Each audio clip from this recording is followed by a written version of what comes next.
Welcome to the Lifting the Iceberg podcast. My name is Tyler James Berger, and on this episode, I have a discussion with Bryce Clarke on parkour and social media.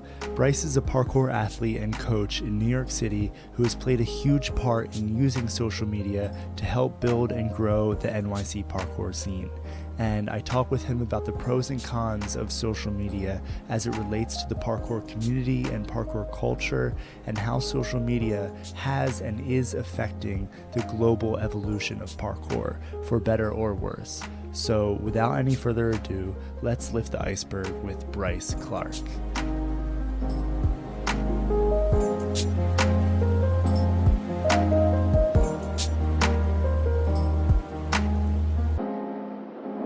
So I'm sitting here with Bryce Clarke. Dude, hey, what's up, Tyler? What's up, everybody on the podcast? Thanks for listening. Glad to be here. Good, excited to talk about parkour. Yeah, man, I think we have a lot to talk about. And first, I just want to kind of lay the groundwork for this discussion that we're going to have, and just kind of explore where we're going to go in this conversation, and also the core issues that I want to get at with you. Right. Because I think that you have a great insight on the intersection between parkour and social media, because you've leveraged social media to grow the parkour community. You're of course like personally involved in social media, being a parkour coach, trying Right. to spread yourself in the city. But I know you've also seen the negatives in social media. So, and parkour, it's a discipline whose formation and growth was and is so intimately tied to the internet.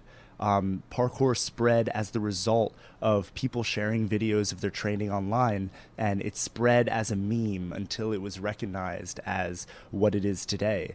But it wasn't always spread over the same internet mediums. The primary medium at the beginning for me, primarily was YouTube. But often people were deferred from YouTube videos onto internet forum sites, whether it be Urban Free Flow or Parkour Generations, or for me, the big one was parkour.net. I went on parkour.net to talk to all these other people who are having conversations about parkour, about movements, about training, about ethics of training in certain environments and leaving no trace, and all these amazing conversations.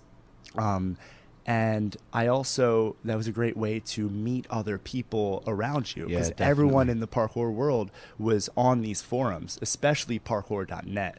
I started in 2006, and that was like the primary spot for the parkour world.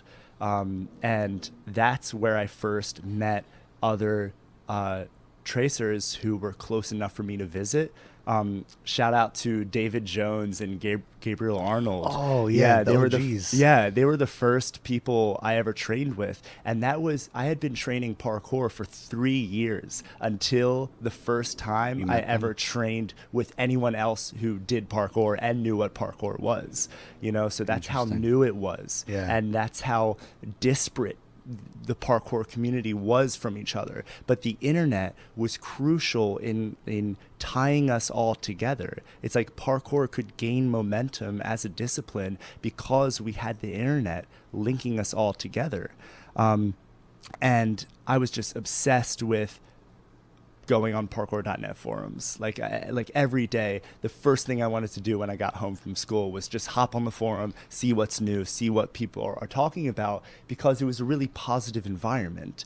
And it was so much different than modern social media, because the only kind of status hierarchy that existed on these early internet forums was relative to the contribution that the user made in the forum. So on parkour.net, the levels were like when you first signed up and maybe responded only a few times, it was a Latin name for a monkey. And when you first got on the forum, you were maybe like a little capuchin monkey. But once you've responded and replied and posted 1,000 times, you got to be like a gorilla. That was the status hierarchy, but it wasn't pertinent to your attention, Right. the amount of attention you've accrued. It pertained to the amount you contributed to the community. And now the parkour community has pretty much migrated onto the major social media platforms such as Facebook and Instagram, and still primarily YouTube. But the path towards status has been changed as these platforms reward much different behaviors that aren't necessarily tied to any real contribution to the community. Now, the status that people seek is gained through the vain behaviors that these social media businesses reward. Behaviors that drive engagement with the platform and increase the amount of eyeball time that you spend on social media so they can make more money off of advertisements. This is driving people in the parkour world to produce content and behave in ways that maximizes the amount of attention they get rather than maximizing the amount of contribution they create. Now we have people creating clickbait parkour videos, like Storer doing a video titled "Parkour versus Security," all caps lock title, or other athletes just doing the most insane stunts because this is what grabs attention. And this is what these social media platforms that we're all shackled to push to the top of the attention pool. That's and true. in the digital age, attention is the new limited resource. Yeah. You know? You always got to be hot. Exactly. Or else you're not even seen. Yeah, like who are you? And And it's kind of sad. This is negatively affecting the public perception of parkour because now the majority of parkour videos that other users of social media get exposed to are the sensationalist, stunty, all caps lock titled videos that make parkour seem like this unapproachable extreme Yeah, sport. like it's the next level thing. Like Yeah. you can't just walk in and start, training. Or yeah, have to be- exactly. you have to start on a rooftop or something like that. Or so much so where people think like that's what it is. Right. Like parkour is that thing where you jump from rooftop to rooftop.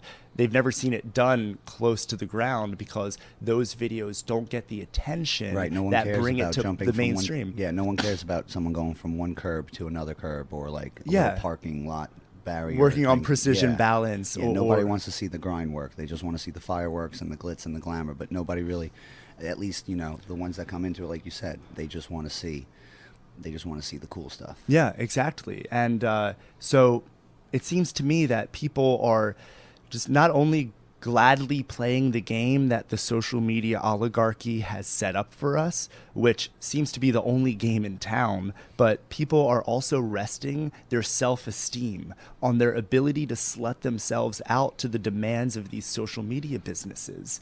So much so that a parkour athlete will feel inadequate if they aren't performing well on social media, which is Absolutely. something I went through a few years back, which kind of enlightened my perspective on this subject, so to speak. I felt this pressure to produce content of my parkour training, and I felt like if I wasn't doing that, I was somehow less of an athlete. And eventually I realized that social media had put me under a hypnosis that was driving me to behave in ways that was congruent with their biases. All of these social media platforms are biased towards producing and rewarding certain behaviors, and that has had an effect on the evolution of parkour culture. Definitely. I guess the roundabout question that I want to start with is, what is your experience in dealing with these vain pressures that social media puts on you and the biases that they exert on you as a parkour athlete, and what effect do you think these social media biases have on the parkour culture at large?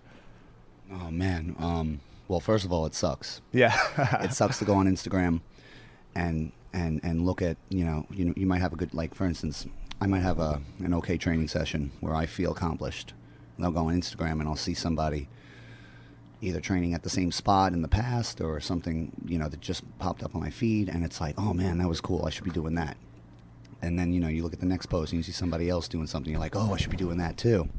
And then you totally disregard what you did in your own training session because now you're looking at someone else who may be across the world, they may be in another state, they may be in the same town, but you're already looking at what someone else did and disregarding what you may have trained or the substance and the improvements you've made. And I had my own little thing. I still do. Like every now and then, I have to remind myself, like, I'm not out there to try to be the next YouTube parkour superstar or Instagram famous superstar. That would be nice, because with that, I feel comes the notoriety and, you know, the perks and privileges of fame, which, you know, are not always the worst thing, especially when you do parkour. But with that said, you see that it kind of makes you digress in the terms of, like, you just look at what everyone else does, and it could make you fall into that trap where you start trying to imitate what you see instead of doing what you like to do and get better at what you like to do. I'm not a big flipper. I don't like really doing flips that much, but when I do them because I want to.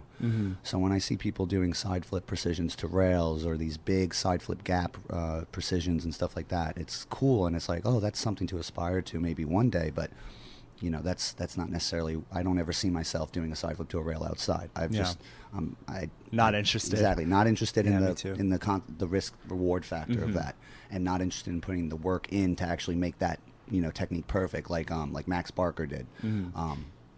So obviously, I don't have the drive to rep something like that out. But with the way social media is today, if I was a little bit younger, or I was a little bit more impressionable, or I didn't have as much self-esteem as I do now, and feels confident in myself, I might look at a video like that and be like, all right, well, that's what I need to do. I need to get good at that. I need to do that skill, and I need to be able to perform it, so that when I'm at a jam, or when I pull my phone out and I want to, you know, I want to put something up on my gram, then I can just pull this trick out, and then it'll get me the views and the likes.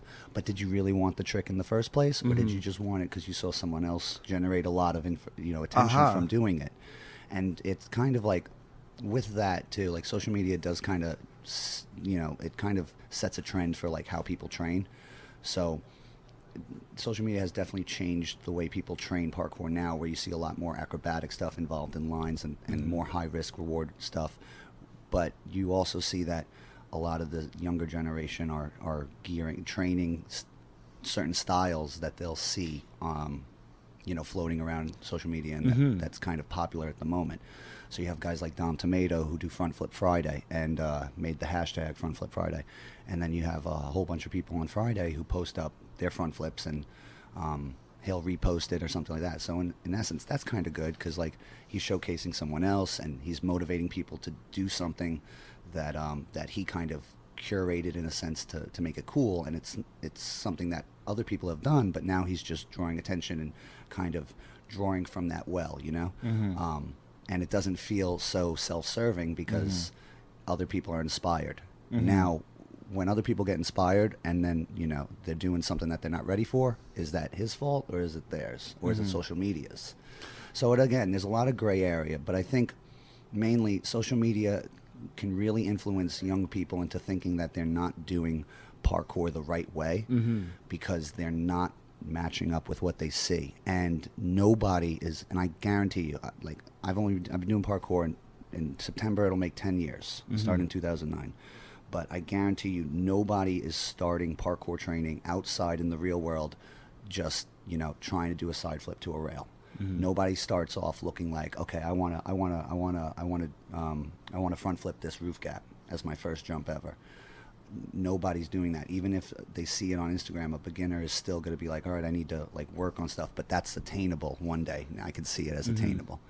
But I think it can lead people into, like, oh, I need to get good fast. I need to get all my basics down and foundations fast, and sometimes take shortcuts. And then that can lead to, like, you know, bad training habits, blah, blah, blah. Like, you know, you could fall out of love with it because you burn yourself out. So mentally you could be like, man, I'm so tired of training, just to kind of feel like I'm keeping up. And that kind of happened with me a bit too. There was, you know, sometimes I take these breaks from Instagram, social media, because it's like I don't have a lot of content to produce, but I'm doing a lot. So the stuff people don't see is the stuff that sometimes I feel like I should be filming. Like I should be filming when I coach a class that has like 15 people in it, or I'm filming a bunch of a kids class and they're all hitting like these crazy running precisions that they've never done before. I feel like I should film that and post it so I could be like, look what I can produce, right? But even then, or look at the contribution I'm making. Right. Look at me building the future, basically. But even that, in a sense, sometimes it's like I don't have my phone on me when I teach, so it's like social media is so funny because I'll be in the mode coaching, I'll be focused on these kids or adults or whoever it is, and I'll be like making sure they hit their jumps. And then as they start hitting them and it's getting more comfortable and they're repping it out, then I start thinking, oh, I should get my phone and film this. So even then, like that thought process, I'm already thinking about, I need to show this to people. I need to broadcast this. And sometimes I end up filming it. Sometimes I think about it and then I forget to film it. Sometimes I don't film it at all. And, you know, at the end, after I have that thought, I usually am like, oh wait, no, I don't need to, because I'm here right now. I'm actually watching it in front of me. Like I'm the one who's responsible for this. I see it happening. It doesn't matter if other people see it. Yeah. Because the kids in this class are having fun, or the adults in this class are having fun. They're progressing and they see their own progression. And they're gonna, you know, they want to be here, and they're gonna come back because of what the experience they're having now. So it doesn't matter if I film them doing the jump and put it on Instagram. That may garner some attention, it may garner some new people, but what really matters is the fact that you stay present to whatever it is you're doing. So as much as I want to be, you know, Insta famous and like an athlete, and I want to be known for doing parkour in New York City, at the same time, I know that my contributions are through coaching and my athletic and training, and my milestones and my personal growth through parkour is my personal growth. And my Instagram is basically my diary for my grandkids at this point, or whatever it may be. Like, oh, you're not cool, Dad. And it's like, oh, I'm not cool? Hold on, let me get the old iPhone, blow the dust off, and be like, all right, look at this. And then it's like, oh, okay, never mind. You could do backflips? Oh, wow. You know, so at that point, that's kind of how I try to look at social media. I'm like, Facebook is like my mixture. Facebook is a mixture between a high school yearbook and a diary. It's like, but everybody can write on it and look at it, right? And then Instagram is just like your highlight reel, which you have to kind of, if you look at it that way, you have to remember, you're not trying to compare highlight reels. You're just putting up what your milestones so you could look back and feel good about those memories. Which is cool. But in the long run, to kind of answer the question, it's like social media, again, it's a double-edged sword. So I think that depending on the age of the person who is engaged in, you know, whatever, like if it's a teenager, it's going to be, the response is going to be different than a 23-year-old watching the same video, as opposed to a 33 or a 43-year-old that does parkour too.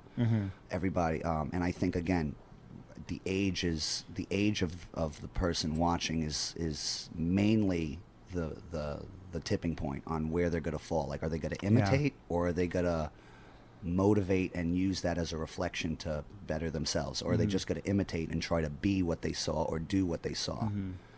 Because when people imitate, maybe they'll get what they want, but the reward doesn't feel as great.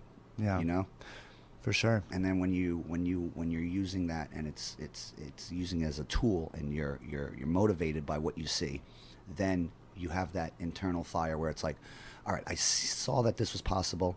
I've been wanting to do that. That was the catalyst to make me believe that I can do it. So now I'm going to train that for myself, you know? And then the person ends up learning the move that they may not have thought they could do because of a video.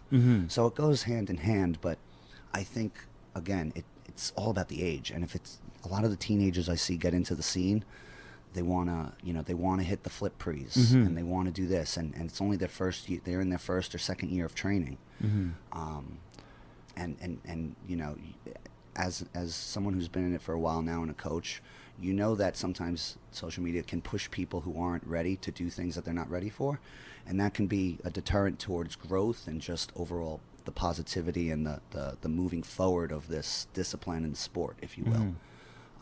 And something I see too, I see a lot of athletes, especially beginner athletes, who seem to never train without their camera, you know? And it seems like part of the parkour game in their mind is producing content going for out, these social media filming, platforms. yeah. You know, I had a friend in my hometown who we loved training together, and we always had a great time, but he always had his camera with him. He was always filming, and it was like a hassle sometimes for him to like kind of lug his camera around. This is back when you couldn't just pull out your iPhone, when you like had to have a camcorder if you wanted to record anything. I had an old Sanyo with the fisheye that I used to use. With the tripod and all that stuff. But it seems like for a lot of people, producing content is part of what parkour is, you know? And if the content isn't there, then you're not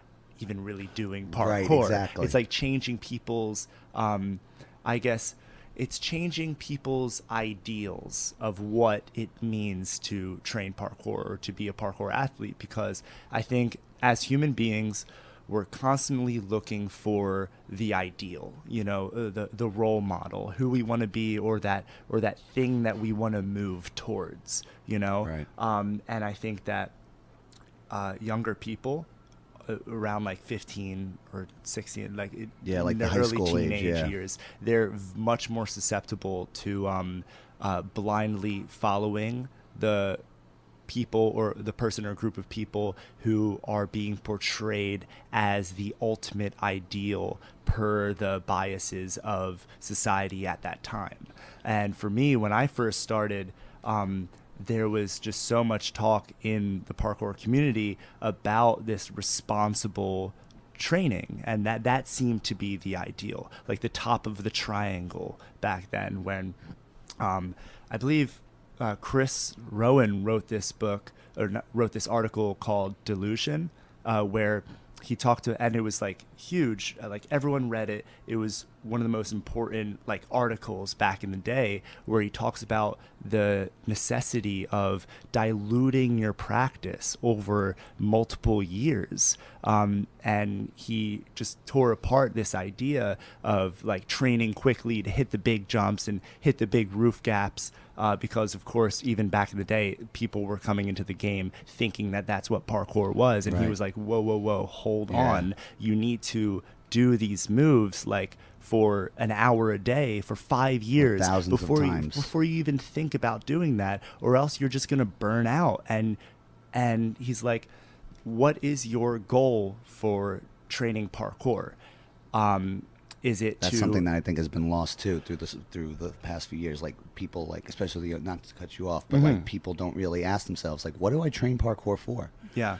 I mean, if you were to ask me, what do I train parkour for now? Like mainly, it's fun. It helps me get out my stress in a, very good coping way. Sometimes, like when I'm feeling depressed, it helps me just get out and get those feelings out through movement. But really, I do it because I want to stay in shape. I want to stay strong. And there is that underlying fun fact where it's like if there's ever a zombie apocalypse, or if there's ever the need to just get away quickly, it's useful. I can to trust be strong, my to be useful. Yeah, exactly. Yeah. That's really what my goal is now. I just want to keep going. I want longevity. Yeah. And I want to show people that if they train the same way, with that mindset of longevity over like what's hot now, what do I want to do right now, what's trending now, that they're going to get much more enjoyment from it, and they're also going to have better habits down the road when they see a jump that maybe requires a very technical approach or a very mental type of challenge. They're going to go into that with the preparation and the motivation to do it for themselves, as opposed to like, all right, I got to get this on cam. And it's also going to keep them healthy. You know, it's not, they're gonna be on the road where it's like, my goal in parkour is to do parkour forever. I want to be able to jump. One of my goals is to be able to jump pain-free for as long as I can. That's my goal. I mean, that's my ultimate goal. Knock on wood. But I'm doing that pretty well so far. After about 1 year of parkour training is actually when I started squatting with weights. Like I never did weights. Like I was an upper body guy. I was like a Johnny Bravo guy at the gym before I did parkour. And again, I'm not getting into my whole backstory, but I was in every sport as a kid, so was always pushed into the athletic realm. Got into college, wasn't doing sports other than basketball recreationally. Got into weightlifting, didn't do my legs because I didn't really do them. I just an upper body guy, and then learned about parkour, did parkour for about 6 months, whatnot, and then started learning how to squat properly, and then realized that if I added this to my regimen, my parkour would get better. So it was just and again, it was from seeing people like on Facebook and stuff, and like strength training and how it applied, and it helped me realize it doesn't just have to be jumping. It doesn't just have to be parkour training. There's a whole field of information that can be applied, and you can get that from social media as well. But again, I credit a lot of my first few years to the people who got me started, and the YouTube videos I saw. Like, I remember, so believe it or not, this is like 2009, 2010, 2011 were the first 3 years of my training, and I was watching guys like Ilabaka, Phil Doyle. Callum was around, but he was still like a kid back then, pretty much. Now he's our age, so I guess we were kids too. But I was watching guys like Phil Doyle pretty much. He was the one that I can remember. And I remember him seeing him do Kong Prees to a rail. And I was mind blown. I was like, whoa, he did a Kong and landed on the rail, and he stuck it, and it made it look easy.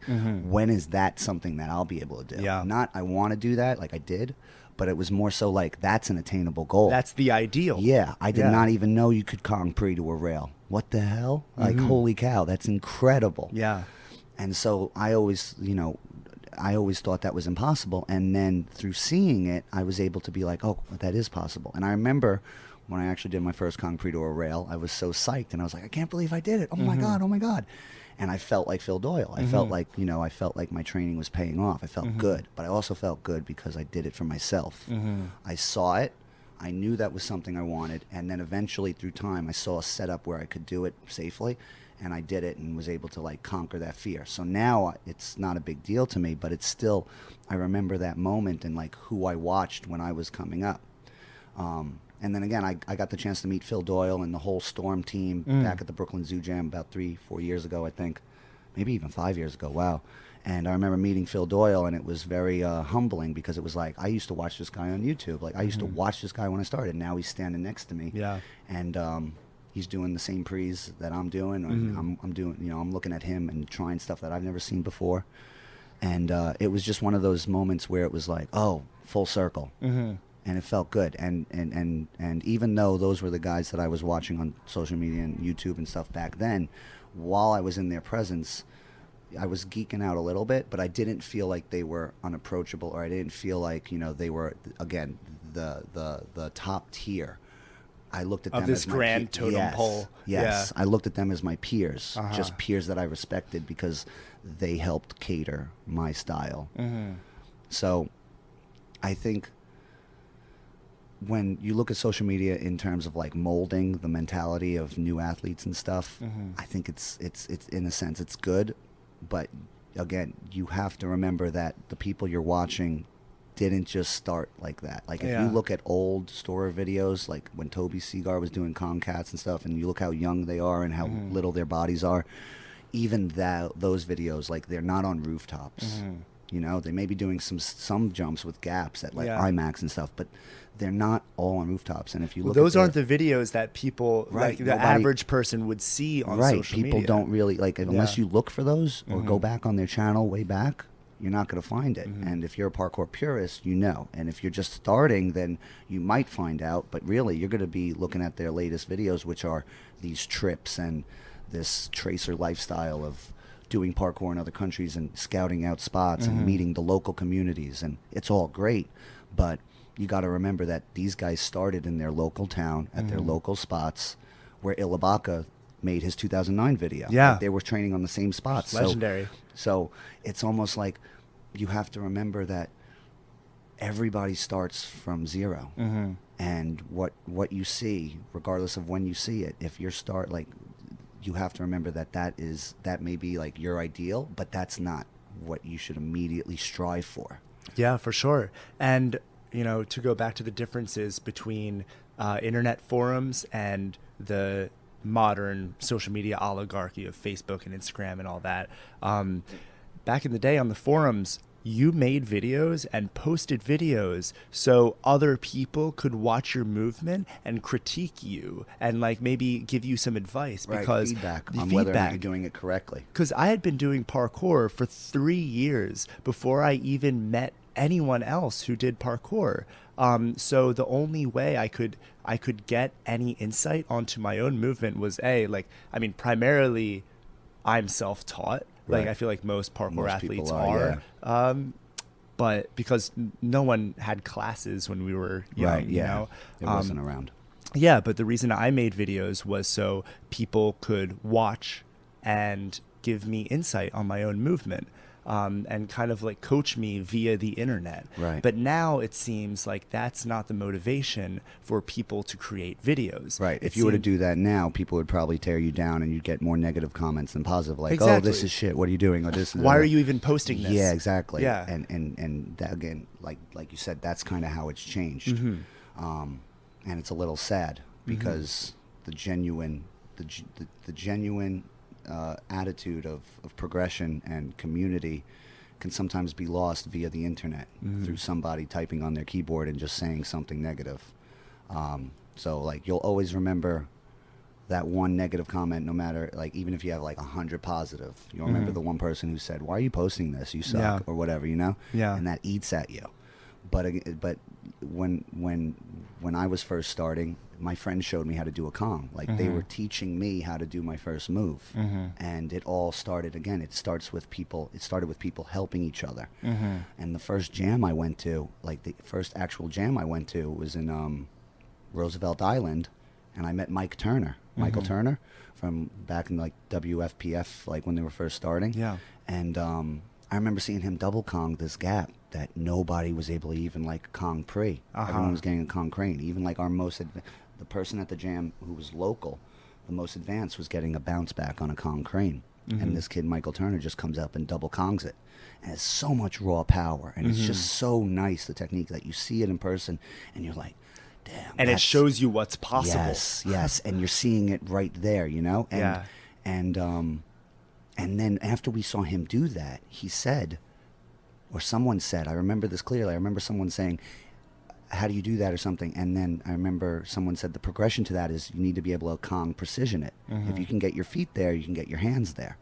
So again, that was just a small little instant, but like that was the community helping itself. That was people helping each other learn in a very fostering and positive environment. Where now, like if you were to post, like nobody posts videos on social media or nobody posts videos on like forums anymore, or like nobody posts videos with the means to be like, hey, can you guys critique this and tell me how I'm doing? Yeah. Because everybody knows subconsciously they're putting themselves out there to be torn down. Even if they're asking for the criticism, you know, you have to have a lot of character to accept that. And I think sometimes people might post something with the expectation like, hey, look at my project, look at what I just did, like, isn't this cool? And to them it's cool because it's their first video, it's their first progressional vlog or whatever. And then you have somebody who's been training for like 3, 4, 5 years, maybe more, or whatever, and they just say, oh, this isn't that great, like you're just doing speed vaults and running and like you're preeing to curbs. And that's the kind of attitude that makes me realize that some people forget that they were at that stage too. And it's like maybe they forgot because they blew up and they attained what they wanted to on their social media hierarchy or their status.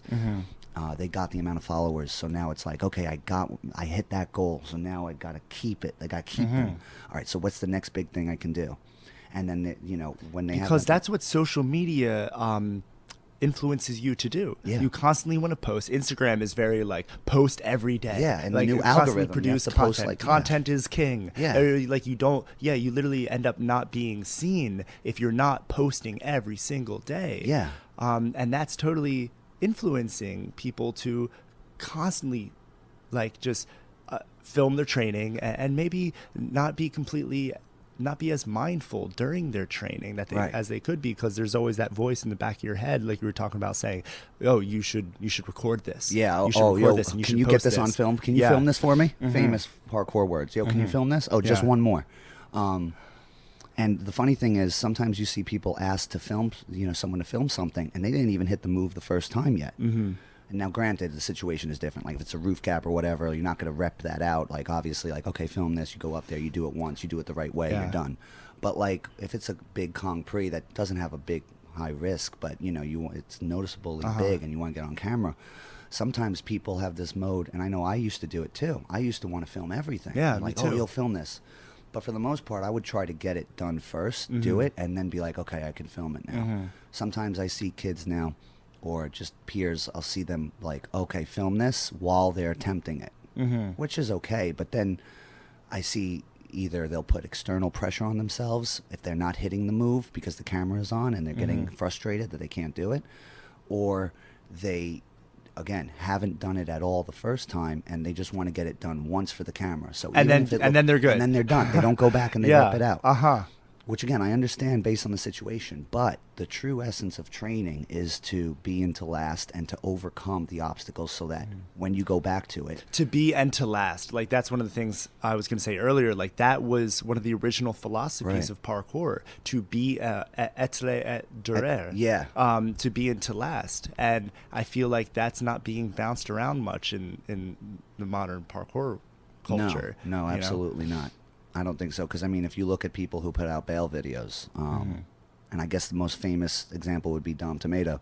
His bail video and bail compilation was pretty intense, like some of those bails, because he's pushing the envelope and doing some crazy moves, right? So, again, you have those type of compilations come out, and Dom's been training forever. Yeah. So, I mean, he's got the fortitude and the foundational strength to push the envelope that way.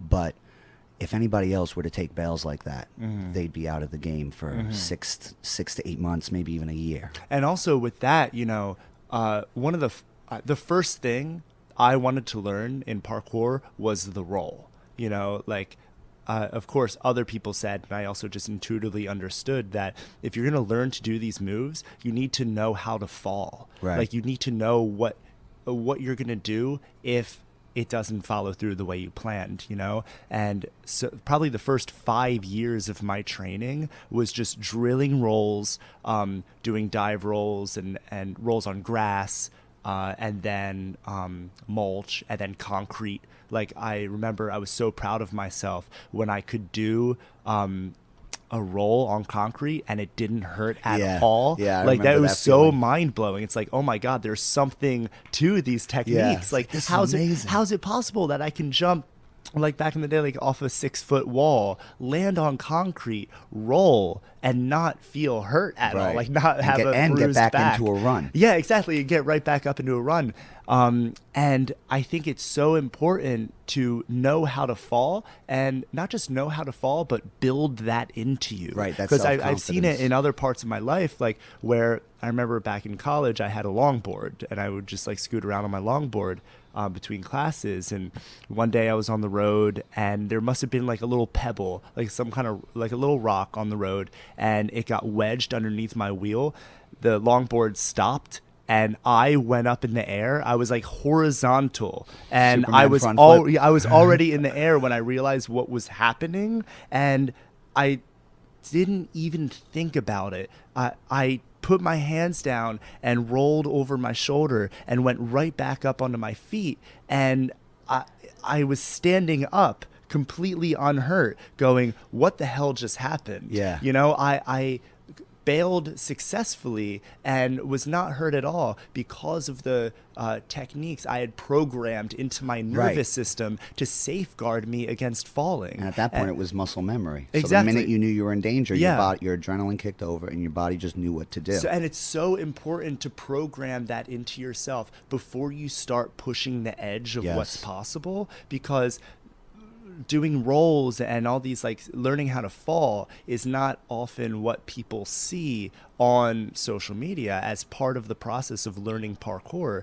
but that's the most important part, because Dom Tomato definitely knows how to fall. Yeah, He 100%. certainly knows, like, at the moment his foot slips, like, he knows his. It's not that he knows, It's just per that se. he's done It's it like so many his times. body knows. Yeah. You know? He just makes the correction and he's okay. He's programmed his computer to constantly have like a safety net of movement to fall back on.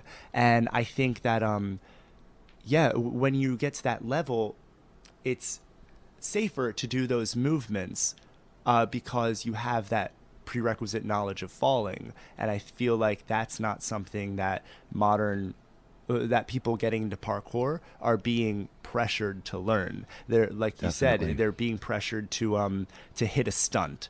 Like we have a very stunty culture right now where you hit the stunt, you film it, you put it on social media. And you hope Marvel picks you up for their next movie, right? Yeah. But then like you start doing stunt work for Marvel and they're like, okay, can you drill this like 5 times before action? And you're like, oh wait, I can't do this 100% of the time every time. I can only do this maybe once out of every 10 tries. But Marvel thinks that you can do it every single time because the only try that you posted was the best attempt where you landed it. You know, so it's fueling a misconception. But I love videos where people show every single attempts, attempt. right? Yeah, I like those videos. There was too. one video just recently. I'm completely forgetting who it was or where I saw it, but it was a guy doing a Kong pre to a railing, and on the video it had a count of how many tries he was doing, and you saw like the day turn into night during the course of the time lapse. Nice. He probably tried like 50 times and then finally nailed it. But of course, that video is not going to get no one's 50 million sit and views. Watch a guy hit a bounce back 40 something times until he gets it. Yeah, unless you're really into it, you know. You can't put in all caps lock titles. Tracer does crazy move 50 times before he lands it and have it go viral. It doesn't work like that. Yeah. So, yeah, right. And these are the biases of social media that we're dealing with right now. So, and I also see how someone new to the game could be easily deterred by the modern parkour culture or the way it exists on the internet, because it takes a long time before any of your movement in parkour looks like parkour. Yeah. Like I remember the first few years of training, like people were just I was completely bullied. Like for the first few years of my training, A, no one knew what parkour was, and B, I was the weird kid who was jumping over park benches and like doing things that just looked silly to someone on the outside. And luckily I didn't let that faze me. I wasn't one to, or rather I knew better. I knew better not to let my haters were my motivators. Right. You know? I feel you. And I didn't listen to them, and I just thought, oh, I'm just going through shit town right now. But on the other end of shit town is like, you know, a better place to be. Right. You know, where I will actually start to hit moves that look like parkour. Right. And I could see people getting into it now, going through shit town, so to speak, and feeling like, oh man, I've been training for 2 years and I still can't create videos that put me on the same level as all these people on these social media platforms. Like, and they feel like they're actually in a competition with the notable people on social media platforms to try to get to their level at least, and then compete in that game. But they feel like the reward isn't coming quick enough, so they decide to just quit parkour because they're not getting to that level of where they can post content of them doing stunty parkour moves that get them a lot of attention. Right, exactly. You know? And that just goes to show you that, one, the motivating force behind person who is that kind of psyche for it is like they just want to do it because it seems like they want, you know, the notoriety. When I first started parkour, the first night I remember learning, first night ever did parkour, I ran into a group of 4 people in my neighborhood who also did it, and again that night they taught me how to Kong vault. Once I got over, it took about a good 20 minutes of convincing, like I wasn't going to clip my toes and eat concrete. Oh man, and it took that's a real fear when you're learning. And they were like, no, just put your hands down and then just push. And for some reason, I guess I was, you know, through the years of basketball, whatever, I was strong enough to do it, and I landed it, and I was fine. And immediately, I remember to this day, I immediately was like, holy crap. I just did it. I'm getting goosebumps now when I think about the feeling, because it was like, it was the first moment in my parkour history, career, whatever, where it was like, oh, I did that. oh my gosh, What else I is did possible? that. Yeah, like Yeah. I was deathly afraid that I was gonna fall, and I Mm-hmm. did it. And then at the end of the night, I remember we all hit a line where tandem, like one person kongs and Yeah. the other person runs and kongs, and it was like OG parkour training. Yeah. And after that night, it was like 10:30, and it was summer, so it was nice out. But after that night, I went home, immediately went on YouTube and looked up parkour. And then I saw an old video of people doing turn vaults and then taking drops to grass and rolling. And then I remember looking up parkour vault videos, and it was like Windows Movie Maker style editing. You know, it was like, this is a lazy vault, here's a thief, this is a dash, here's a kong, here's a speed. And I was like, oh my God, this is it. This is fun. I want to do this again. Yeah. So I remember after that, it was calling up my friends every day and going out to train and trying these movements with the support structure of them. Not so much like what I was bringing into it from what I saw on YouTube, but being around them who had a little bit more experience. And then again, because I was athletically gifted through sports before, and I started at 19, I felt like parkour, I was developed enough to start parkour safely for too. sure. But again, it felt like this thing that I just wanted to keep doing and doing and doing. And I was in college at the time, and I was a sophomore. So by the time I found out parkour, I kind of stopped playing basketball, and it was all about like, oh, this is all I want to do now. I would train outside my school in between classes, and there was a planter box. So I would just kong and try to get to the other side and try to hit this kong pre. Yeah. And I wasn't getting anywhere close, but I would train almost every day in between classes. Sometimes I would train up until 2 minutes before the class started, because it was like, I just want to get this repped out. You know, I just want to do this. I Yeah. don't want to go to class. I want to do parkour. And, you know, that drive kept me going to the point where it was like I met new people, and I was doing it because it was fun for me. And then as I started progressing, it was like, oh, this is why I keep coming back. Yeah. This feeling of achievement, this feeling of validation that I'm getting from myself and my own hard work. I haven't felt like that from a lot of other things. And the cool thing with the parkour is that it happened quickly. And you know, because that progressive overload factor of like, you can the newbie gains, they call it in the gym, when someone doesn't lift and then they start lifting in the first 3 months, they'll put on a lot of muscle. Yeah. Because it's that adaptation to stress, and then after a while it slows down and you start making more incremental progress. But when you realize and you think about how the progress started from where you first, you know, your first training session to like what you're seeing on social media and stuff, you got to remember like how your journey is played out and where you came from. And when people realize, like when I see people train parkour and they're able to accomplish something that a week ago they couldn't do. For instance, there's a woman I work with, she wasn't able to do a stride precision 6 weeks ago because she didn't have the leg strength to push off of the high step up. Yeah. And 6 weeks later, after training and consistent practice, she was able to get it. And she said to me, she's like, that felt easy. Yeah. And she was excited. And I was like, yeah, well, that's kind of how this goes. And, you know, she's on social media, so she's seeing all these like parkour females and like these younger people doing it. And she's not intimidated by that because she knows her own journey is her process and her progress. And she's making progressions every training session.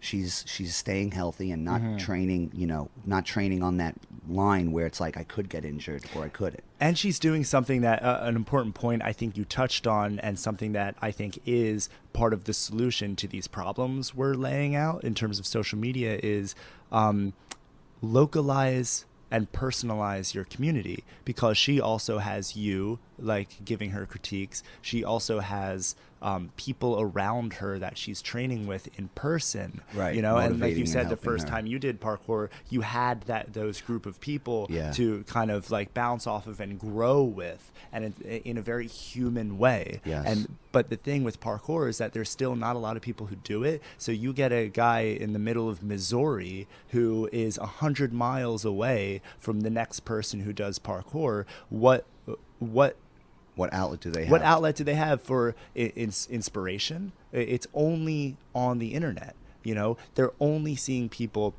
And hopefully this hypothetical person is like kind of going deeper into different videos that and using these videos as a way to show what's possible for their movement and to explore what movements they want to learn. But a lot of it is like what you see. What did you call it before? Face hitting? Yeah, content? face hitting content. Where it's like Face-hitting you open your content. phone and it's like, whoa. Whoa. It's like it has that same effect of like that exhilarating effect of like a roller coaster drop or something, you know? Yeah. And it's like, oh, that was crazy. Yeah. I need to share this or show my friend. Yeah.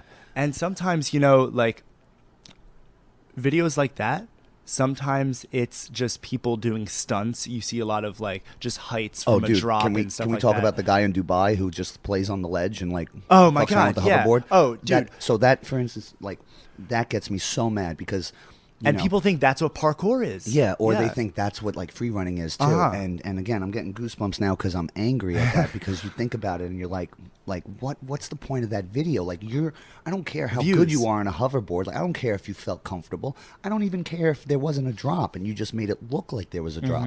Why are you promoting that kind of content? And again, I don't know if because it's social media pressuring them to do what social media rewards, the behaviors that social media rewards. And that makes me angry though because that is literally life or death BS that they're playing around with. And then if someone like that, I think someone in China died as a result of doing that, and then you get news titles saying someone dies doing parkour. Right, it's like, exactly. okay, not quite. Yeah. You know? YouTube just banned just made that new rule too, where they're pretty much banning people's accounts if they do those challenge videos. Like if the challenge, like remember the In My Feelings challenge, people hop out their cars, and one guy actually got hit by a car. The Drake, when like in the music video or something, he hops out the car. Yeah. So like that was hot like 6 months ago or 5 months ago. One guy got hit by a car in real time, and like it was filmed, and he's okay and everything, but he got hit by an effing car. And then so that was like, you know, a wake up call to like the fact that this challenge mentality where it's like not even just parkour, but YouTube content creators are creating these like 24-hour challenges, or I'm blindfolded and everything I touch I have to buy, or you know, like I watch like not even parkour, I'm talking about like guys like Morgs and who else?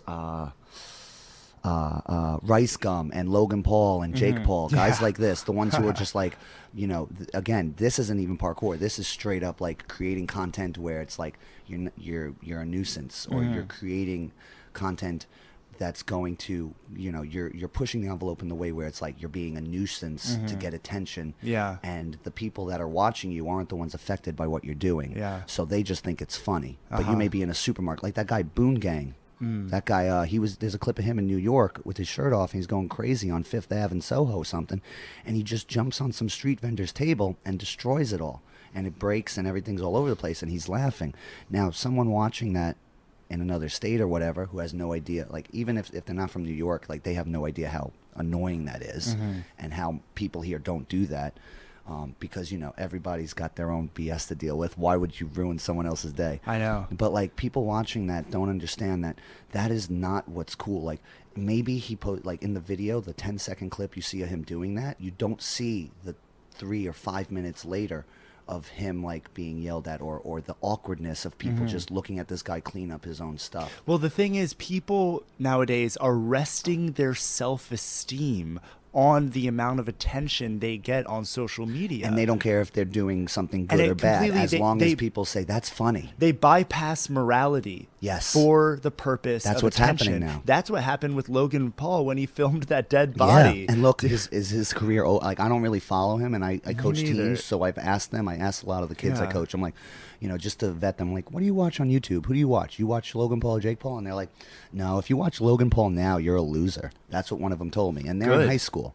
So that's kind of good. Yeah. But then again, like, you know, that just goes to show you that it takes something of that nature for someone to have a reality check, or for the total society and the consciousness of society to have a reality check. Like, you know, that's a line we shouldn't cross. And social media puts you under this spell. You know, these platforms are designed by psychologists who know exactly how your mind works, and how exactly to trip that those serotonin. Serotonin and dopamine. Like, I know some people have said, like, carrying an iPhone in your pocket is like carrying around a slot machine in your pocket. It's a handheld slot machine that it's constantly giving you these dopamine hits. Like, oh, someone just liked my post. Oh, someone just shared. Oh my God, 1 million people liked my post. And it can, 1 million people liked this stupid video that I put up of me, like, kicking a street vendor or something. Like you've seen those horrible things of people going up and punching people.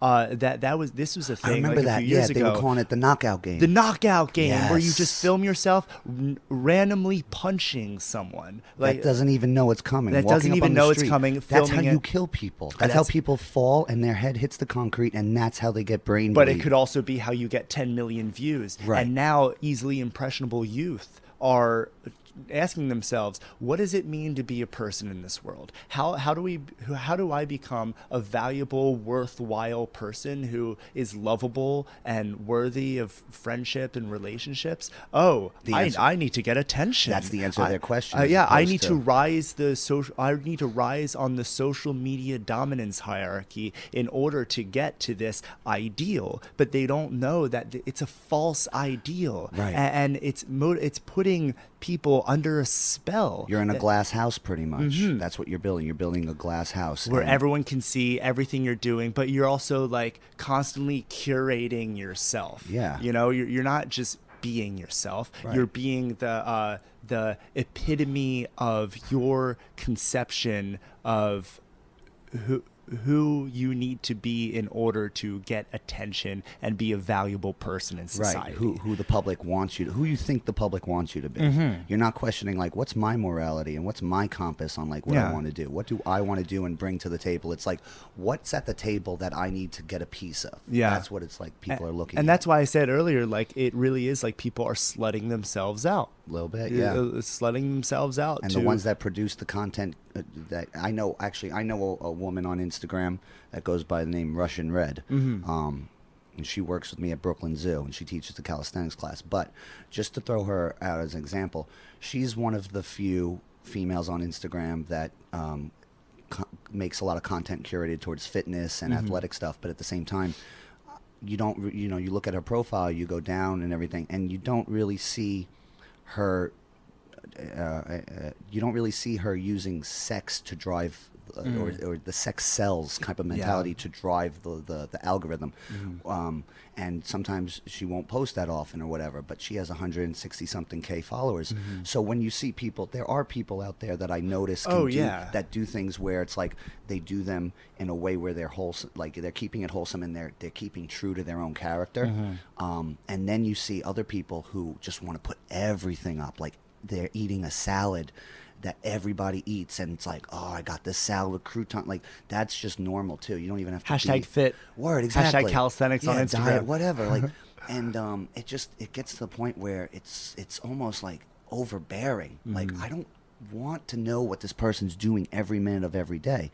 And then there are some people that do, because that's what they feed off of. Yeah, and there's like, I know for me with a lot of this stuff, like I can tell what is genuine and what isn't. And something that I think about is like when one of the Supreme Court justices was asked to define porn, he's like, I don't know how to define it, but I know it when I see it.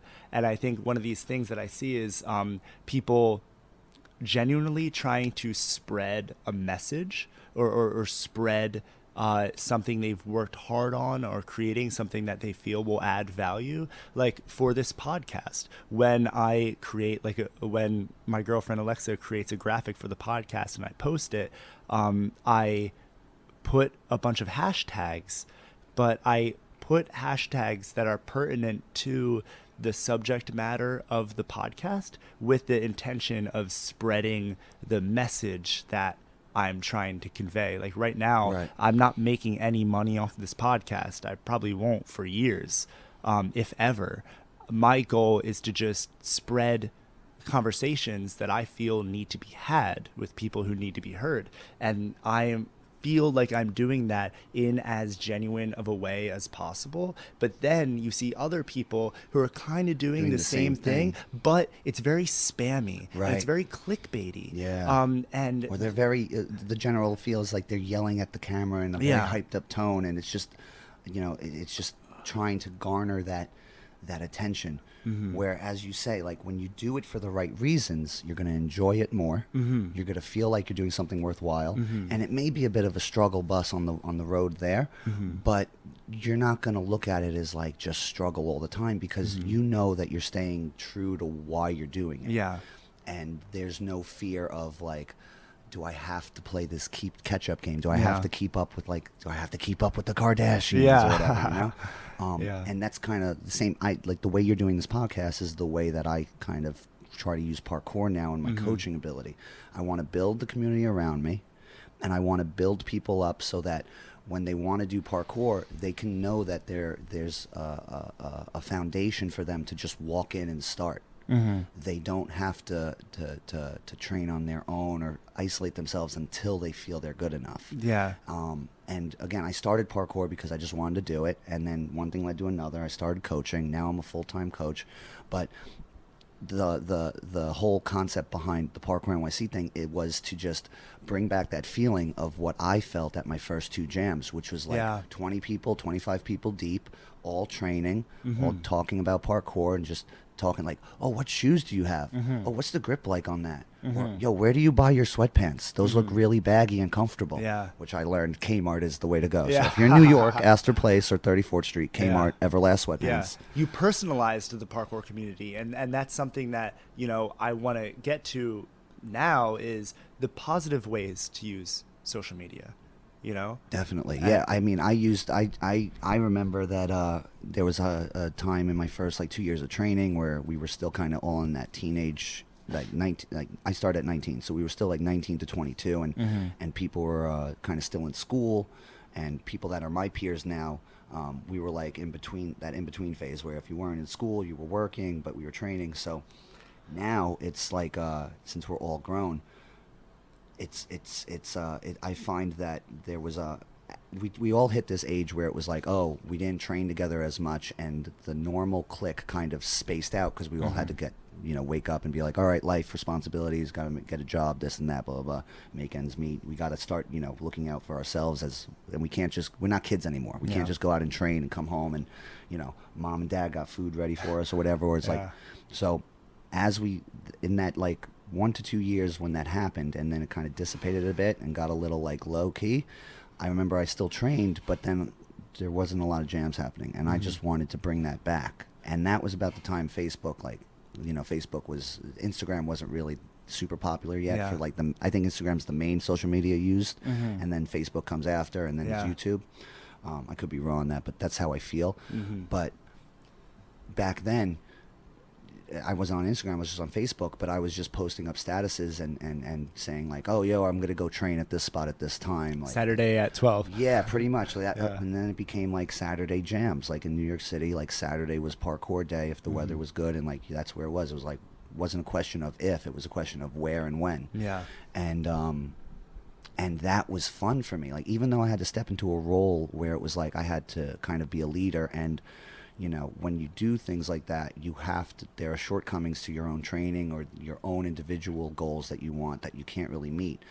But because using social media was getting the attention of all these other people around the 5 boroughs and in the community, it started garnering more responses, and more people started coming out, and it got to a point where every Saturday people knew what was up.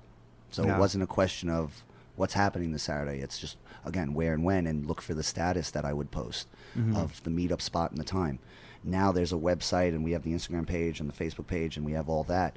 So the Instagram page I created, and I made the hashtag Parkour NYC solely so people can use it, and then I could just look up that hashtag and grab that clip and then repost it with the credit to the person's account. And that was the whole Parkour NYC page, and that's what it still is. I don't really post anything of my own on there because I have my own page for that. And Parkour NYC is meant to be on Instagram and Facebook. It's meant to be a community for New Yorkers and people from outside New York. For the purpose of people coming together in real life. Yes, exactly. To train parkour or to at least just take that first step into that world if they want to. And know that even though they're seeing it through social media, I don't want them to have this ideal where it's elitist or they can't just come into it. So the whole aspect of whenever I do something on social media, even if it comes off maybe sometimes I'll post something and I'll feel cocky with what I wrote, like, but then I remember, like, again, playing the game, you know, like, Yeah.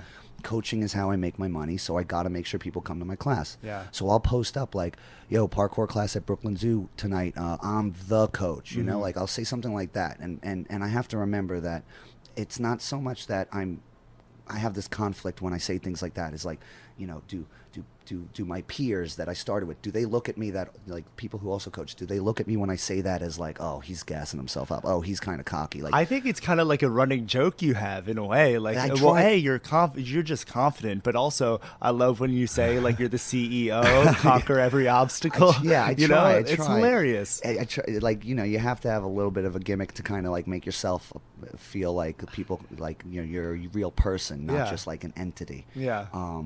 And that's what I've always tried to do. But again, the social media, like, even when I'm trying to post for a good reason, or I try to like explain, you know, kind of like post something to get people aware, sometimes I always wonder in the back of my mind, like, what about the people that think this is just like, what about the people who are looking at this and like, oh, he's fake? Or what about like, and I got to remember that I got to stop doing that, because that doesn't matter. But when I post something about myself, sometimes there's that little voice in the back where you even feel like you're being cocky, and you don't want to be cocky, because That that's could be what your you- moral compass talking Right. to you. Maybe it is, but Yeah. like, but then you have to remember, like, well, if I don't post this, people won't know my message. So there's that dichotomy, and Yeah. it's so hard to find a balance.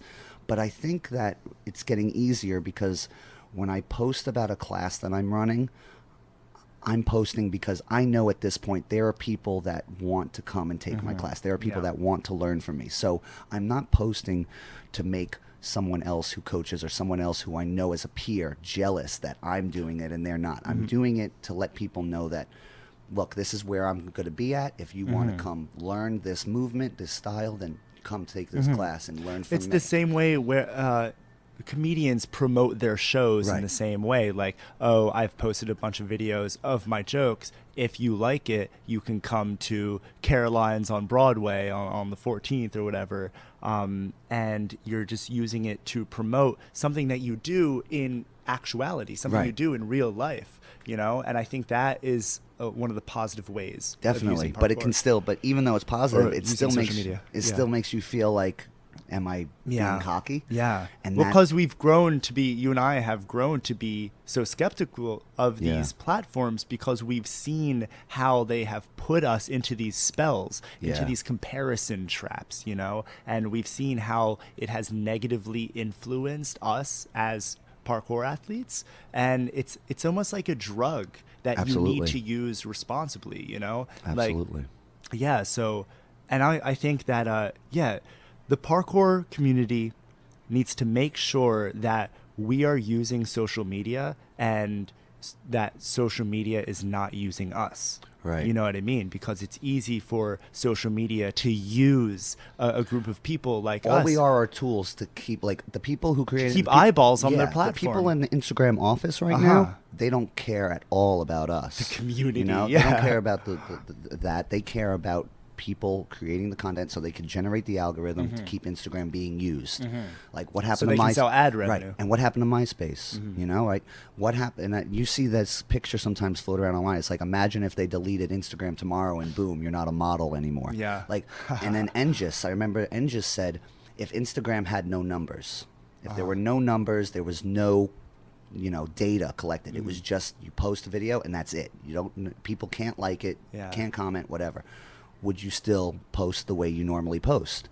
And That's a good question. Right? Exactly. And that's why I look at my Instagram page now as like my little parkour journal, my video journal. Things that you would post even if the incentives that currently exist weren't there. Right, because Yeah. this is now me using it to look back on, like, okay, this is how I'm tracking my progression. Yeah. Or to learn things about fitness that I may not have learned, or Yeah. to, you know, burn my husband. But that's kind of how I look at it now, and I try to remember that. But again, even now, I keep falling into that trap of like, am I posting enough? Am I creating enough content to generate people's interest, like Yeah. to even come out to jams, like let alone myself? Like, Which there is validity in that work to a certain extent, Right. because of course, like if you only post like a few times a year, that's not going to keep people engaged. Right. Not just because that's how the algorithms work on Instagram, but that's how human attention works. Right. You know, so so there is a balance. And I remember I didn't post for like 4 months once, and someone was like, "What happened? I thought you fell off. Like I got worried," and I was like, "No, I'm making more money than I ever have." and then it was like, "No, I just I got injured or whatever I think the case was," and I was just like, "I'm just in the gym now trying to get my and it was a cold month or whatever the case may be." But basically, someone said to me like, "Oh, I got worried. You weren't posting. I thought you gave up or," and that can also make you feel like is that all I'm worth? Yeah, your frequency of posting on social media. And it's a little sad, but I feel like there is the good and bad to it, and I think now with my experiences, I can look at it and be like, I can look at more of the good than the bad and not feel so upset. But when I see kids that are 15, 16 that aren't necessarily working, and they have that free time and they have time to train, I think people look at it and they're like comparing. I think everybody's comparing, whether you do parkour, whether you do makeup and you're a makeup artist and you're trying to use your Instagram to promote that. It all goes back to comparing. And even when you use it for good to generate awareness, at the end of the day, you're still like, am I generating enough awareness compared to that page? Yeah. Like, am I getting am I getting people grabbing people's attention the way that this yoga studio is grabbing people's attention with the content they put out to get people to go to their classes? Like, all these questions come into your mind, and you have to remember that as much as it is valid and it is like a real thing and people monetize their stuff and their accounts or whatever, I think the underlying thing is, if you're not doing it for a real reason other than so if you're not doing it, like, I wasn't coaching. If I was just coaching to make money and get people to know, who I am and just get more clients, then I would burn out and I would just feel like maybe I wouldn't do my own training anymore. Maybe I'd just be like, I'd fall off. What personally motivates you? Right, yeah. exactly. Then what's the point? So if I was to do that, I think I would just burn out at this point and just maybe not even want to like do it anymore. Yeah, and that's the hardest part. Finding that balance. One of the most important lessons for me, which I learned early on, and it has been said multiple ways, was, I may never be the best, but I'm getting better every day. Right. Yeah. And also, like, that same lesson that has been articulated recently was in a guy named Jordan Peterson's book, 12 Rules for Life. I know Jordan Peterson. I watch YouTube. I watch some of his content. One of his rules is compare yourself to who you were yesterday, not to who someone else is today. Right. And that's another good way of saying the kind of same thing, where don't compare yourself to other people, compare yourself to yourself. And once you really internalize that lesson, once you internalize that rule, you kind of are able to step outside of this vain, superficial social media game, because you're no longer resting your self-esteem on your place in society relative to everybody else on social media with all of its biases and false incentives. You are becoming personally motivated to constantly improving and constantly getting better and walking on your own path. As long as you're putting one foot in front of the other on your life's journey, you're a winner. Right. And you have value. As long as you're moving forward, and we're all moving forward in our own way. Sometimes we feel like we're going backwards, but really it's just an upward spiral. Right. And going backwards is only another part of moving forwards. And I think that it's really important for people to internalize their own their source of value as an athlete. And also, what I wanted to say, one of the reasons I love social media as it pertains to parkour is that parkour is evolving so quickly. I feel like parkour, more than almost any other discipline other than gymnastics perhaps, but I think even more than gymnastics, because we're not shackled to the point system or and a rules facility like perfect technique or or of a equipment. facility. We are pushing the potential of what human beings are capable of. And there are some times when you go on social media and you see someone do a movement that you couldn't have even conceived was possible before you saw that movement. And I think a good example of that was back in the day when Danny Ilibaka did the first Kong Gainer. Yes. Like, remember how crazy that was? Seeing nobody, him do it. No one was had throwing done yes. that. And that was the first time I'm like, oh, wait, hold on. He did a Kong vault, but then pushed and tucked and went backwards, moving forwards off of this huge height. I think he had a crash mat back in the day when he trained at that spot. Yeah, in his hometown. it was like the brick or like a tower or something. That just this weird stone tower in this park. He had a bunch of crash mats to work with. But I remember that blew my mind. And like, wow, I couldn't have even conceived of that before I saw it happen. Right. But now people, there's like so many variations of the now. Castaway and Kong vault, Kong Gainer. And it has, so when someone posts a movement like that, it sets the bar. Yes, and agreed. It almost maps the territory for other people to get to the level that Daniel Ilibaka set the bar, and then try to innovate and push further. Right. You know, and I think that's why parkour evolves so quickly, because so many people are posting videos of not only of them doing the move that was like the move of the day that was just innovated by another athlete, but then producing a variation on it and going, wow, that's twist. Possible too. It's like social media helps us as parkour athletes to expand our minds. Definitely. And expand our capacity to understand what is possible for the human body, because there are people doing parkour moves that no human being has ever done before. In a way, that's why I think parkour athletes are explorers and visionaries, because they're doing something with the human body that in the entire history of our species hasn't been done before. It's like the first time the human nervous system has ever been put through that sequence of movements, you know? Yeah. Some of these really cool, innovative moves in parkour. And I think Pasha is a great example of innovative, mind-blowing movement, even though he is, and when I see some of Pasha's videos, it makes me feel like so much more is possible for the human body than I could have ever thought.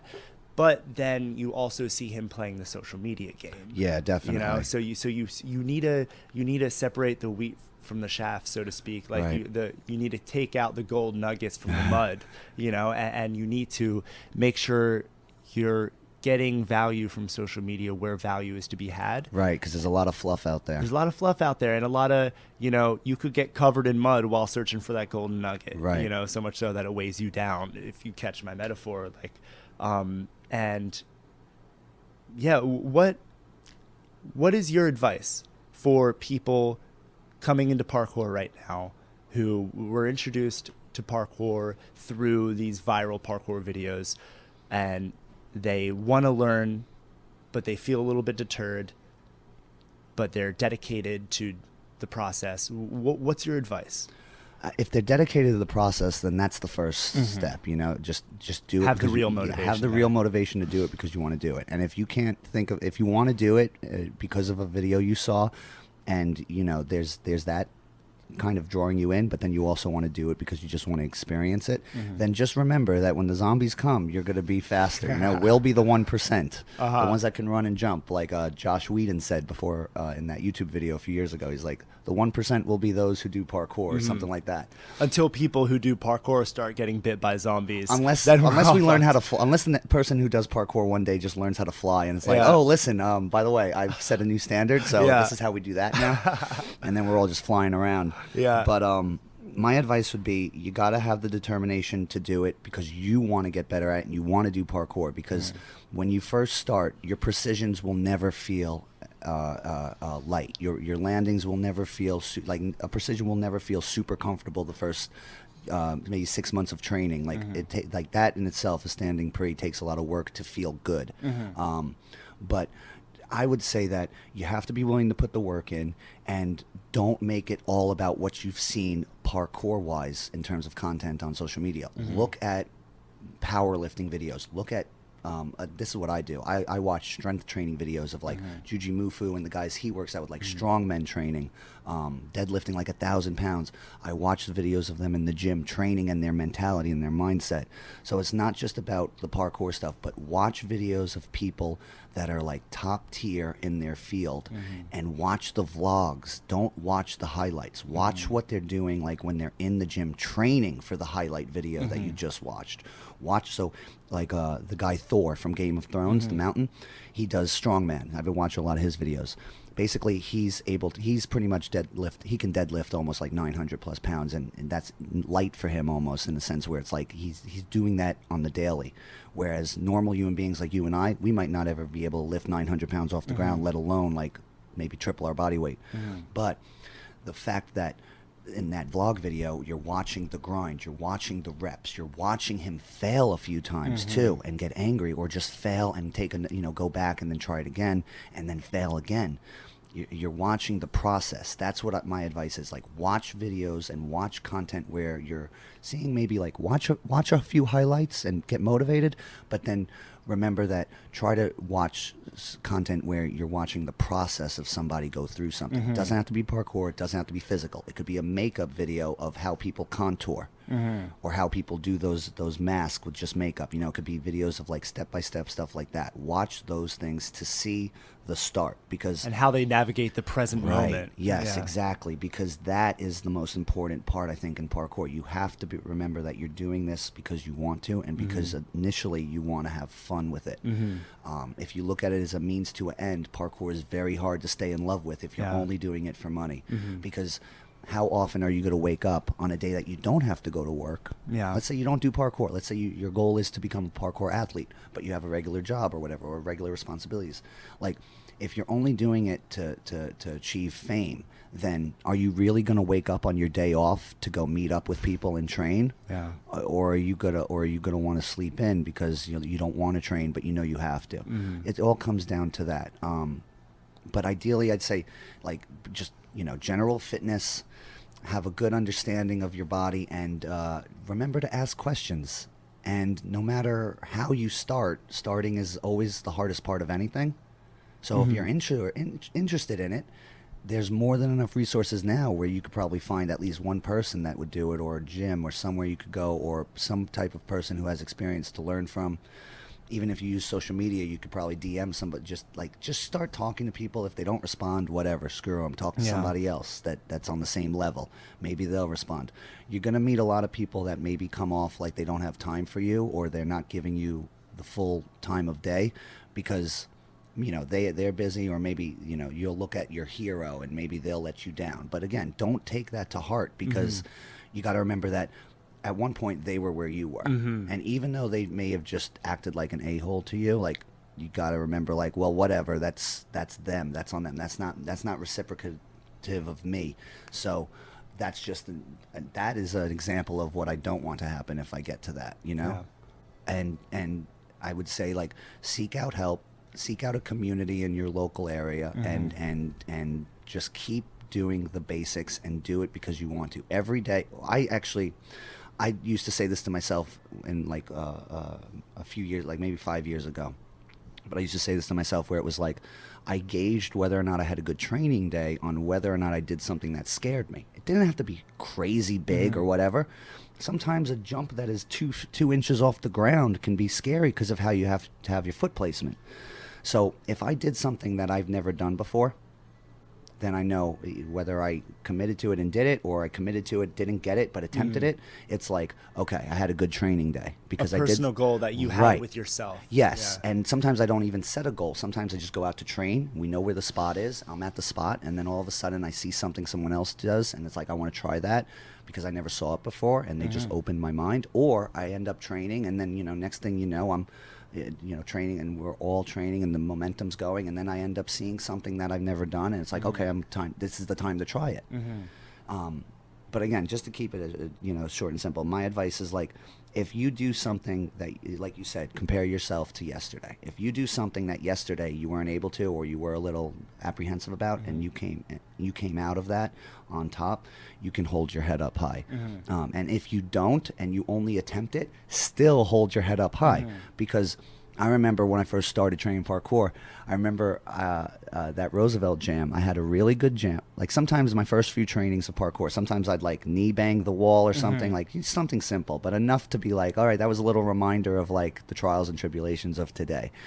But when you have those moments, like there was a time where I was like, oh man, I had a really good training day. I did all this, and then the last thing I said was, and I didn't get hurt.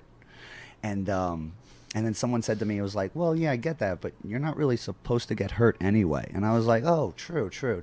But in my mind, that was a great goal. Like I was able to have a full training day, and I had no slip-ups, no even like a minor injury or whatever, like nothing, like no little a ripped bang. callus. Yeah, exactly, nothing. And it felt like a lipo moment of like, oh man, this is a milestone, and that in itself made me feel super pumped to go out the next day and to go out the next day and keep training.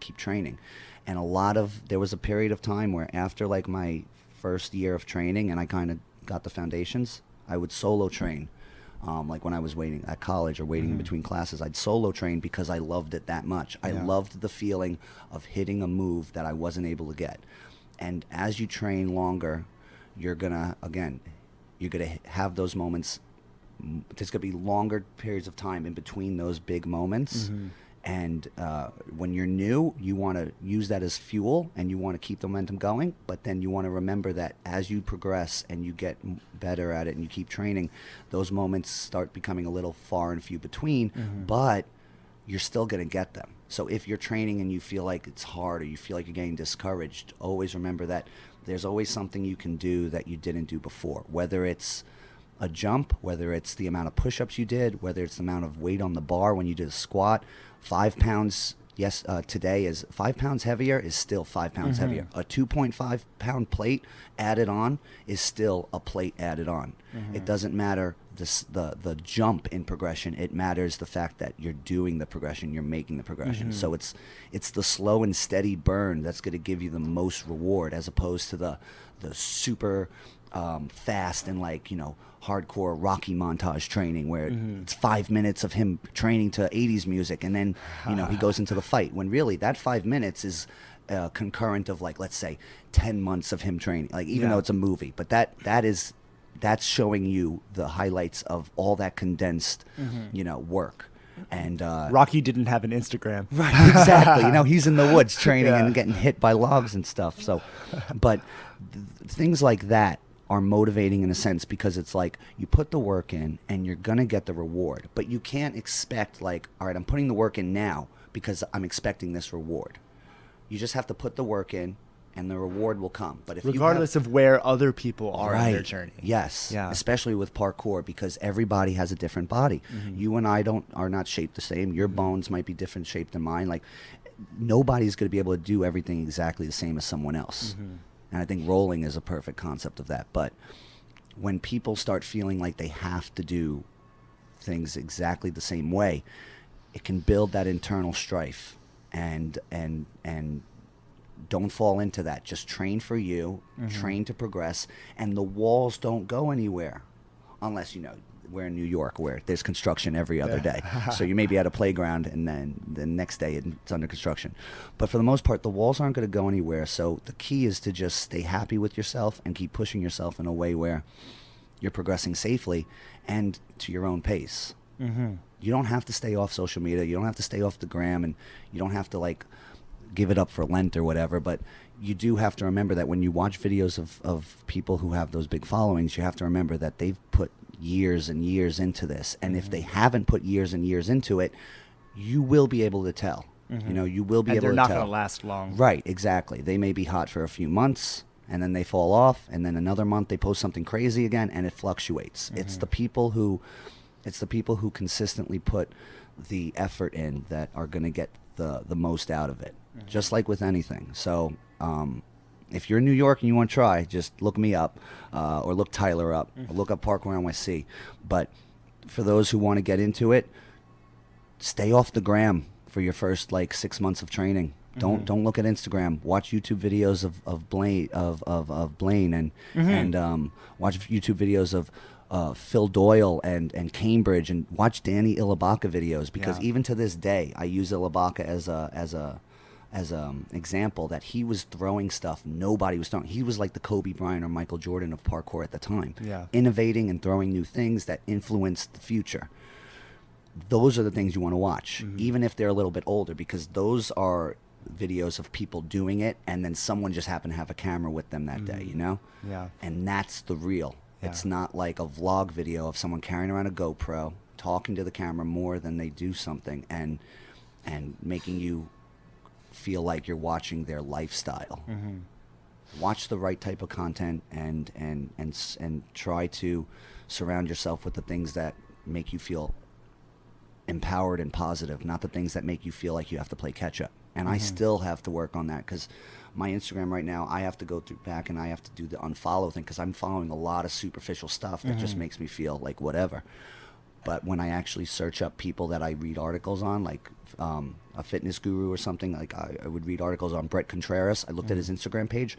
I learned 3 new exercises I could do just for my glutes on his page. Yeah. And I did them in the gym, and it felt great. Like, and that was something I now am going to carry with me, as opposed to watching a video of someone loop a front flip or something like that over and over, and just being like, oh, that's cool, double tap, as opposed to where's the information that I'm going to hold on to from that. Yeah. So it's all about just making sure that you don't, remember that this is kind of like a game. This is all a game, and it's all for fun. And even if you think people are taking it super serious, you can't, because if you do, you're just going to beat yourself up over what you're not doing as opposed to what you are. And that's the biggest issue, where, I still have it. Everybody's going to have it. I don't think we had it this big of an issue before people had, access to it as easily, but that's just the world, and that's the way technology goes. We advance, we innovate, we create, and, we have to deal with the side effects of that. But there's more good than bad to be had from social media and parkour in general. So don't stave it off completely and be like, I do parkour as a purist, I'm not even on social media. Like, you want to track your progress too, just like a regular training journal or whatever. Like, it's good to Instagram is good to have if you do parkour, to look back. Like, I'll look back at my first, like, my older posts sometimes, and I'll be like, wow, I've come a long way. Like 2010 me would never thought 2018 me would have done some of the things I did. Yeah. And that is all you need to say out loud to yourself to feel good, because I just said it and I'm like, oh, I'm pretty legit. Yeah. And I think people just need to remember that, like with anything, if you want to do something, do it because you want to do it first, and through that you'll reap rewards. I got into parkour while I was in college, and my plan was to have a 9 to 5, like, go for marketing and work in advertising. That was my plan. Then I started doing parkour, and I fell in love with it, and now that has become my plan, and I use parkour as my job as a full-time coach. But I'm still in love with parkour.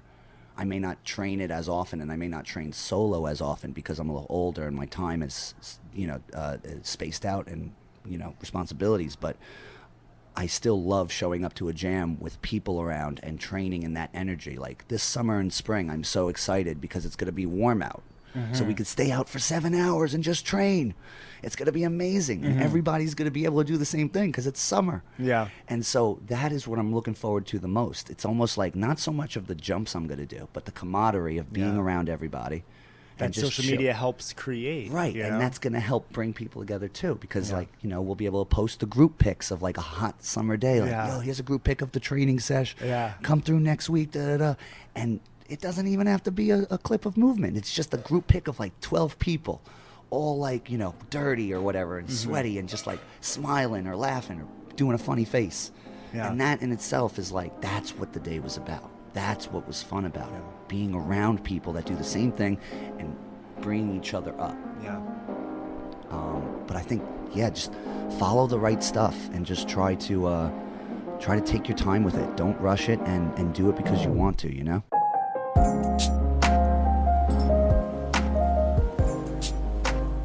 Thanks again for listening to the Lifting the Iceberg podcast. You can find out more about Bryce by following him on Instagram at bryce.clarke.pk, at Bryce Clarke on Facebook, and by checking out parkournyc.com.